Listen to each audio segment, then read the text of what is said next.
What are the pros and cons of buying a house in 2026? We're in a new year. Yep, let's talk about it. So it's been a couple weeks. Sorry, we've had all kinds of craziness going on. People were doing the holidays, and then we had family drama, both of us. Yeah. So we had a couple weeks off, but hope you had a good time with your family. Okay, Bex, you out of practice, or are you good? Yeah, I've got rate updates. Okay, let's get it. So on the FHA side, we're looking at 5.75 as a starting rate, and then advertised rate with some type of a buy down, you're seeing 5.25. So really good rates on the FHA side. Conventional is actually looking really good. We're starting the week off really, really nicely at 5.99. So we're under that 6% mark as of today. Wow, that's, when's the last time that happened? I know, yep, we've been teetering back and forth. So we're under it. So if you've kind of been on the fence, if you're under contract but you haven't locked yet, it might be time to kind of look at that. And then with some type of a buy down on the conventional side, you can go as 5.75, even lower if you're really got some money to play with. All right, so keep watching that. I think that's kind of what they forecasted, right? Yeah. Low sixes, high fives. Seems like we're right on point. I think we're going to stay there throughout the year. We're going to see a little bit of ebb and flow, but I think that's kind of where we're going to stay. So that puts us right into our thought for this week. Is it a good time to buy? Pros and cons of buying in 2026, right? So maybe you can talk about why it's a little bit different now than it was in the past. Like some people, especially during COVID, they were flipping their houses. What do you think for this? And I think we're getting into 2026, we're getting a little bit further away from those COVID years, and so they're not as quite such a sharp memory.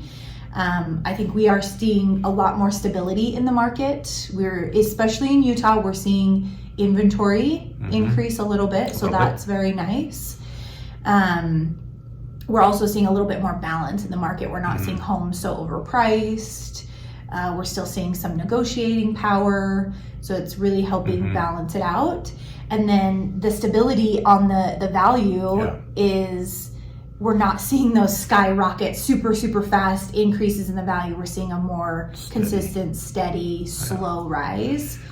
Which in actuality is a healthier market. Very healthy. So just keep that in mind that, we're in a healthy market. And I think Bex touched on it. We're not, you've heard these terms, maybe buyer's market, seller's market. Yeah. With, at least in Utah, with the inventory that we have, we're in a neutral market. Yeah. So, the sellers are benefiting, the buyers are benefiting.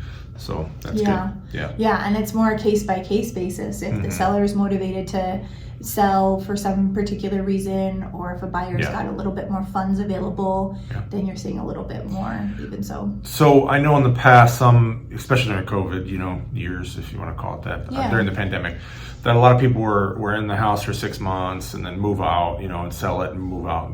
But what are we kind of looking for maybe this year? If somebody's thinking about buying, what should they keep in mind? Yeah, I think if you're looking to get into a home and you want to have that investment, you're using it as an investment strategy, it's definitely going to be a long-term investment. It's not something that's going to make you money right away in 6 months and you can flip it and do all these things.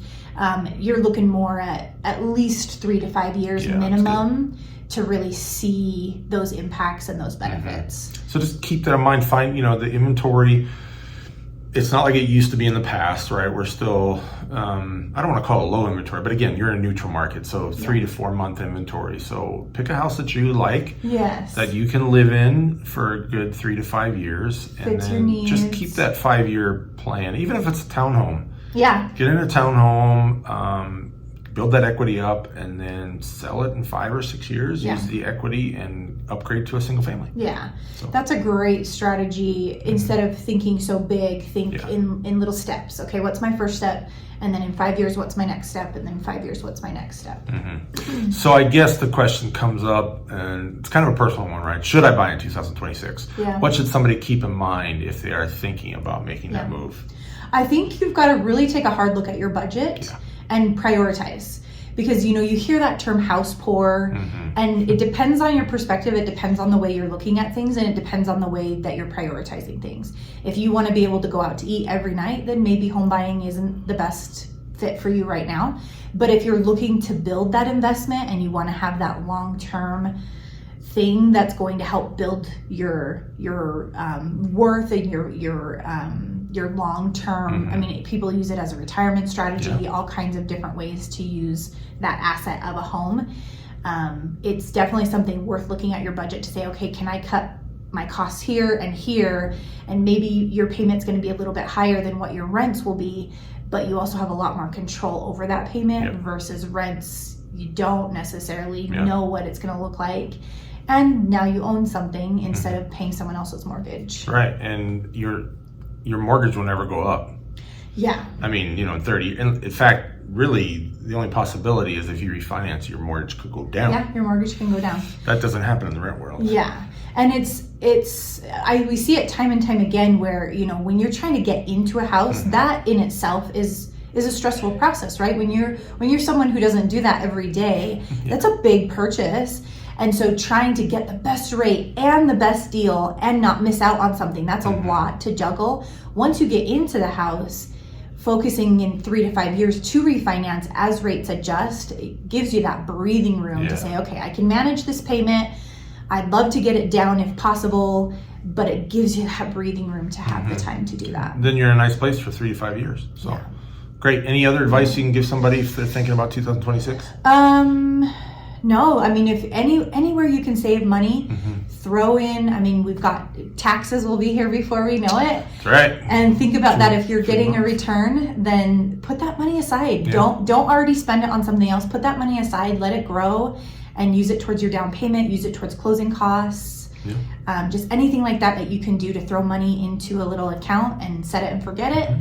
That is a really good strategy. If you can just take those pennies and stack them instead of thinking about you're at the closing table all of a sudden needing $14,000. If you can just do it a little bit at a time, it's going to feel a lot more manageable.